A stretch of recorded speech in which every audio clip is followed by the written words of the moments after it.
kita akan membahas analisis SWOT dari bisnis Paris Pastry and Cafe. Pembahasan ini akan menganalisa faktor internal dan faktor eksternal yang mempengaruhi bisnis toko roti. Faktor yang pertama adalah strength atau kekuatan. Paris Pastry and Cafe memiliki staf yang berpengalaman dan profesional. Mereka memiliki peran penting dalam keberhasilan bisnis ini, karena mereka akan menghasilkan ragam produk yang berkualitas menggunakan bahan baku yang berkualitas. Selain itu, lokasinya terletak sangat strategis, serta menawarkan pelayanan prima kepada pelanggan. Faktor yang kedua adalah weakness atau kelemahan. Kelemahannya, kompetitor bisa saja menawarkan produk yang serupa dengan produk yang kami tawarkan. Kemudian, produk yang kami tawarkan tidak bertahan lama atau cepat sekali kadaluarsa. Lalu, ketika biaya produksi dan biaya lainnya meningkat, maka pemilik toko harus meningkatkan harga jual untuk memenuhi pengeluaran.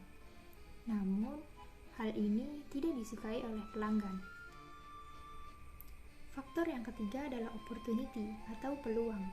Peluang dari bisnis ini adalah ekspansi toko roti melalui penjualan online, kemampuan untuk mengembangkan lebih banyak toko, bekerja sama dengan artis ternama atau selebritas, dan pemasaran oleh selebritas atau influencer melalui media sosial.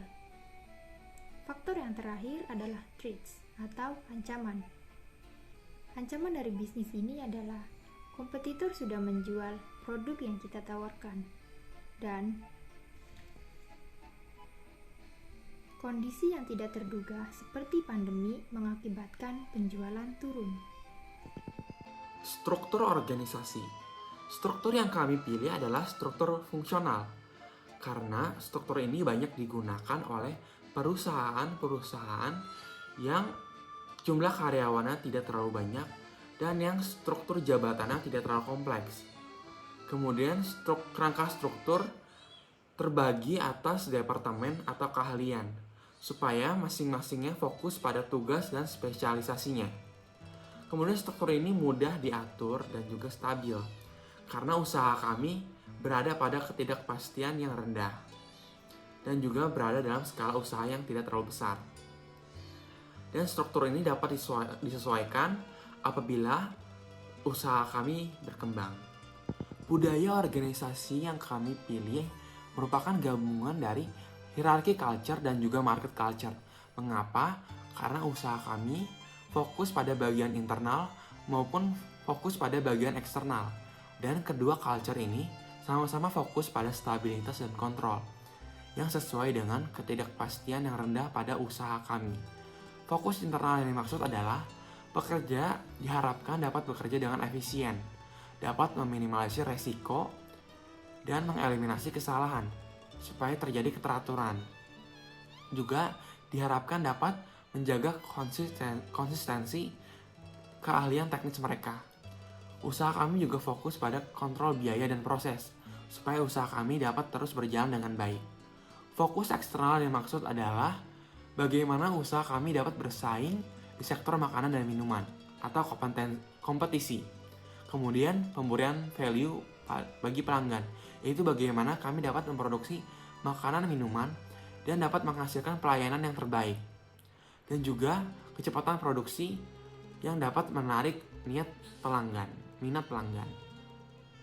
Berikut adalah struktur jabatan organisasi kami yang akan disebutkan masing-masing jabatan dan tugasnya.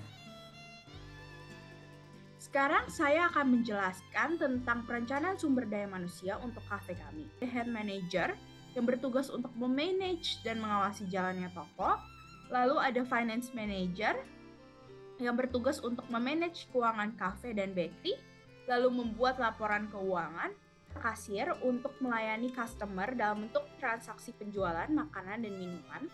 Quality Control Manager yang bertugas untuk memeriksa kualitas makanan dan minuman di kafe secara berkala dan mengawasi jalannya kitchen, yaitu baker untuk membuat roti, pastry, makanan, dessert, dan lain-lain. Ada beverage maker yang bertujuan untuk membuat dan menghias minuman, lalu ke posisi produk inovator untuk membuat dan mengembangkan resep, membuat seasonal product seperti hampers, lalu masuk ke dalam posisi manajer untuk mengurusi dan mengawasi pegawai bakery mulai dari shift, pembagian tugas, dan lain-lain. Lalu ada cleaning service untuk membersihkan seluruh kafe, dapur, dan toilet. Waiters untuk melayani customer dengan menyajikan makanan, minuman, melayani keperluan customer selama berada di kafe, dan membersihkan meja setelah dipakai oleh customer.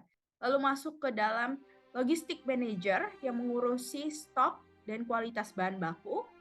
Delivery man, driver yang mengantarkan pesanan kecil maupun besar menggunakan mobil atau motor sesuai kebutuhan pengantaran. Lalu masuk ke dalam posisi social media specialist untuk membuat feeds Instagram, iklan, berkolaborasi dengan orang lain atau brand lain untuk memasarkan kafe kami dan bakery kami agar lebih dikenal oleh banyak orang. Faktor komunikasi penting dalam mengunjang hubungan antara pemimpin dan karyawan. Untuk di dalam satu instansi dibutuhkan komunikasi yang efektif. Secara umum, faktor yang mempengaruhi komunikasi organisasi dibedakan atas kemampuan personal dalam menyampaikan pesan atau kemampuan menyesuaikan diri dengan situasi komunikasi. Misalnya, komunikasi di dalam suatu kantor tentu berbeda dengan komunikasi yang dilakukan di khyalan masyarakat. Selain faktor kemampuan komunikasi juga disesuaikan dengan kondisi atau keadaan yang terjadi di masyarakat. Faktor berkaitan dengan komunikasi. 1. Keterbukaan. Kualitas keterbukaan mengacu dua aspek, yaitu komunikator harus terbuka pada orang yang diajaknya berinteraksi. Kesediaan untuk bereaksi secara jujur terhadap stimulus yang datang serta kepemilikan perasaan dan pikiran. 2. Empati. Empati pada hakikatnya adalah merupakan kemampuan yang mengetahui apa yang sedang dialami orang lain. Orang yang empati akan mampu memahami kondisi orang lain sehingga mampu menyesuaikan komunikasi dengan kondisi orang yang ditemani berkomunikasi oleh kita. 3. Sikap mendukung. Hubungan ini berlangsung secara baik apabila ada sikap saling mendukung dan bersikap deskriptif bukan evaluatif.